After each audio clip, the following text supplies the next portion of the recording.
But some CSOs made submissions. They invited them to submit papers with their suggestions and also proposals into the policy. So that's just to put it on record. Thank you. Before you. When you come up with such a national policy and the partisanship, it has come from the government, there is no guarantee, there's no way that tomorrow, if you leave office, it's going to be continued. Then I ask the question, where is the National Development Planning Commission in all of this? That is the constitutional body that's supposed to ensure that we have sustainable national development. That is a body that can say that any government that comes in, we can continue with this. You can go back as far as Kwame Nkrumah's 7-year development program, and you will see all this. This comes and it goes. It comes, and before you realize, a government leaves and does. Sometimes even a change of a minister at the ministry leads to the cessation of a policy. JDM right now has about 3.5 years to govern. If all these objectives are not achieved, there will be a change. There will be a new person sworn into office come January 2029. Even if the NDC wins the election, that person may come with his own priorities. Yeah. And so this policy, so all the money, all the effort we are putting in this may be thrown out at naught because of deep partisanship. I thought that we could have approached this in a more nationalistic manner, brought in the National Development Planning Commission to champion it, to lead this, so that we know that, okay, it's taken out from the office of the President of the Jubilee House and it's national in character. But right now it is as partisan as the Ghana Beyond Aid, it is as partisan as the 1D1F, it is partisan as the Planting for Food programs, and we know how those policies ended. So a small comment so that you strengthen your argument. Look, in the previous NDC administration, Nimoy Thompson, when he did the 40-year development plan, because they didn't get as much buy-in from the MPP, when MPP came, they jettisoned it. So maybe your strength would be the involvement of the opposition, etc., but not National Development Commission per se. Because Nimoy Thompson is around the 40-year development plan. It's about MPP threw, your people threw it out. Okay. So what did we learn from that history? I think Nimoy Thompson is back in government. Yeah. What did we learn? So why don't we? It was always clear. We were irritated. So talk about the opposition. So it's just the inclusiveness. So Nimoy Thompson is back in government, and the government. So why don't we include the opposition in this too, to give it a national character? Yeah. Why don't we say that, okay, look, history has shown us that when we go down this partisan rat hole, policies are truncated. A lot of money spent in it is going to waste. A lot of us are going to waste. So why don't we do that? For me, this is so important and so critical that we should have taken that path, but we didn't do it.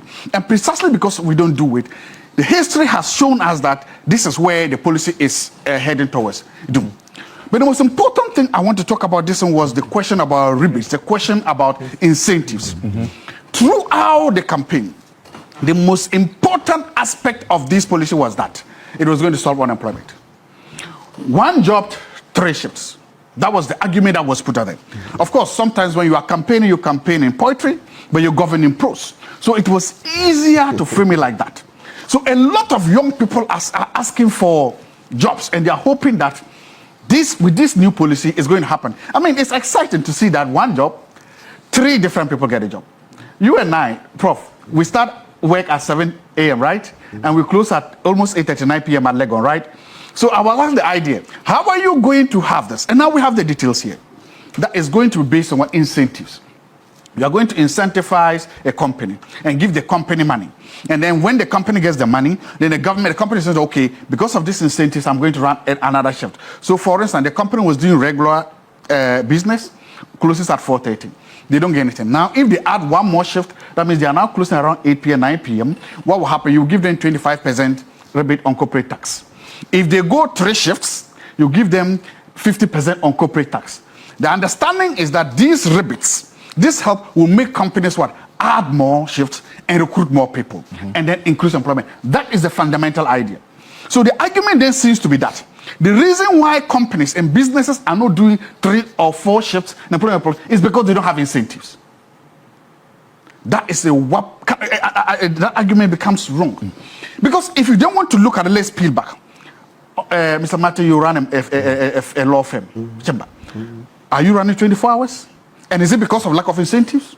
I don't think so. We are 24 hours, basically. Okay. Yeah. Because you close and you go home. But if the demand arises, if somebody calls you, a client calls you at midnight, you run and go. Yeah. But if a client doesn't call you, you are going to sleep. You are going to, you are going fine. But in the scheme of things, you also don't discount the importance of incentives. Good. I'm not discounting. Essentially, in incentivizing businesses I agree. do more than what they are doing now. Roland, I do. Look, let's go back to, look, I want to take a policy, okay, 1D1F. 1D1F actually gave a 5-year tax-free incentive to business to establish.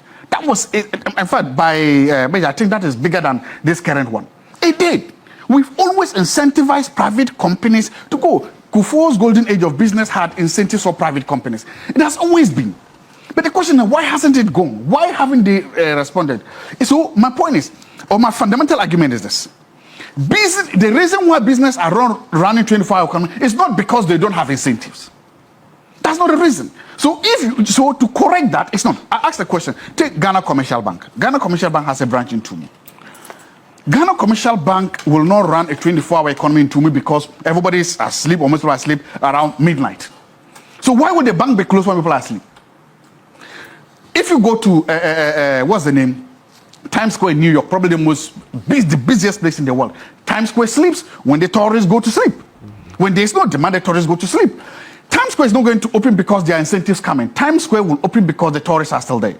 So my question is that, how are you going to keep this demand? So Ghana Commercial Bank is not going to remain open just because you promised them an incentive. They won't do that. Because they will direct people go to our ATM, use our online marketing. There's no need for them to physically open to employ 3 people or 4 people. If you go north of Ashanti region and go to where they farm, there are 2 big industrialist farmers. One is John Dema. John Dema is from Sisala West. He won the National Best Farmer Award for maize. The other one is Doho Sumaila. Doho Sumaila is from Sisala East. Doho Sumaila is an agriculturalist. He has transformed agriculture. He's doing very amazing things for himself. These are people who did it by themselves and they've come. They'll be very happy to take agriculture to the next level. But they're not going to the question is, will John Dema or will Doho Sumaila have a second shift just because of these promised incentives? Will they have 3 shifts because of these incentives? They are going to sleep at night when they sleep. It's the farming season. When the season after harvesting, they are going to go home. These 2 industrialists are not just going to say, hey, because of the 24-hour economy, because of the promise of incentives, then we are going to run 3 shifts. Well, but essentially, if you're talking about, for instance, the agriculture, have you seen the full document? I've seen. I said I'm talking about one particular thing. Because you're making specific statements. I'm picking aspects of it. We cannot just. I'm saying that we are minor. Because the question I'm going to ask is predicated on the aspects of the full document. That's why I'm asking if you have seen the full document. I've seen the document, and I'm taking aspects of it. I'm trying to analyze. I cannot. Yes, because the question you asked about, for instance, agriculture and running a farm with 3 different shifts. There's nowhere in the policy that says you're going to farm at night. You see, that's why I've not said that. That's why I wanted to find out if you have seen the full document. Then I can ask the questions based on your knowledge of the full document. I've not said there's a policy that says farm at night, but I'm saying that there are rebates. Pillar 6 talks about rebates. And the rebates are supposed to be incentives given to businesses. And it says that if you go 25%, like if you add another shift. If you do 2 shifts. 25%. If you do 3 shifts, you get it to business. It's an incentive. Exactly. So I'm trying to extrapolate that and extend it to the argument. That's why I've made 2 examples. So you are Ghana Commercial Bank. You say, hey, how do I get 25 or 50% rebate? Yes. The policy says the agric one, the one that you referenced, the farming. Yes. Right. Yes. There are specific incentives that have been proposed to farmers who would hook onto the policy. Yes. That doesn't include 3 shifts. But I'm making a lot more about the rebates there, the import duties that will be waived on items, equipment that will be imported specifically for agribusiness or agriculture-related businesses. Agreed, but I'm talking about. How about that? I'm saying this. No, again, I have no problem with incentives to business. It's good. Import duties is a good. Import duties has always been a burden on businesses. I like it. I love it. It's beautiful. It should come on board. But I'm trying to give specific example to specific businesses, and I'm saying these are businesses. And as businesses, will they benefit? How do they stand to benefit?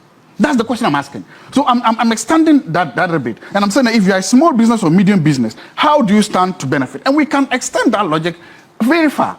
What is going to make it? Will a business today wake up and say, hey, you know what? Under this 24-hour economy, I can get 25% rebate, I'll get 20%. So because of that, let me add another shift. Is that going to be? Television stations in this country used to operate up to 12 minutes, right? You know those days, they operate. We still do. Why did they now operate beyond midnight? Thank you, because there's demand. Because now you know that if you don't go beyond the 24 hours, people are going to go on YouTube. People are going to turn on this thing. So it's the demand that made you do. It's not incentives that are making you to go and open another shift or a third shift. So my argument is that the demands, the incentives alone are in themselves not sufficient to make a business open. No business is going to say, they trigger. They can trigger. They can. It's a theory. We are hoping that it does, and I'll be happy if it does. Okay. We are hoping that the incentives will make businesses open third shift. But we've seen the history, and I've just told you that all the incentives in the Planting for Food, all the incentives in the 1D, 1F, we do not see that massive distance. So what we can learn from history is that incentives might be necessary, but they are not sufficient for us to put a third and a fourth section. They are not. Right. And so for people... Yes. So for most of the people watching, for most of the young people watching, they don't have a lot, they don't care a lot about this beautiful, intelligent, smart put document. No. They are waiting for one thing and one thing only. How will it address unemployment? All these amazing things in the policy, how will it? So what they understand is that there will be 3 shifts for every job. And that's what I'm talking about, the policy expectation, the expectation gap. So the gap was this high. So he's sitting down, he's asking himself, okay, businesses will come, they will start hiring 3 shifts, and then because of that, I'll get a job. I'm an accounting student sitting in Wa without a job. I'm hoping that if Ghana Commercial Bank uses or makes use of these incentives and begins to run 3 shifts, then maybe I'll get a job. I am a marketing student sitting in Tamale. I don't have a job. I'm hoping that if Standard Chartered Bank or NIB decides to hire to run 3 shifts, then maybe I'll get a job. These people, the expectation gap they have from what the person where it may be dashed.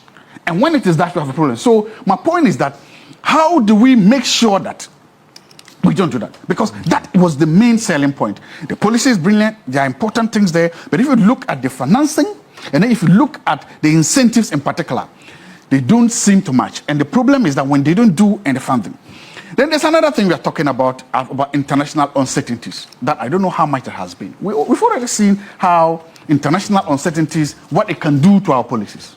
We've already seen that. And the boundary rationality of that. Because look, this Iran-Iraq war, we've seen what it has decimated, or it has brought a lot of danger things to our energy sector and to our economy. We've seen that. Secondly, we can talk about force majeure. You saw what happened when COVID came. And COVID, again, decimated our economy and this. And so I don't know what shock absorbers have been factored into this to try to deal with those international shocks. Right now, the international economy is in kind of turmoil because of Trump's policies. Tariffs, trade wars, and tariffs all over the place. This international private financing, is it still available? And is it sufficient to help us in order for the money to come? So, to end, history has shown us that when some of these policies are not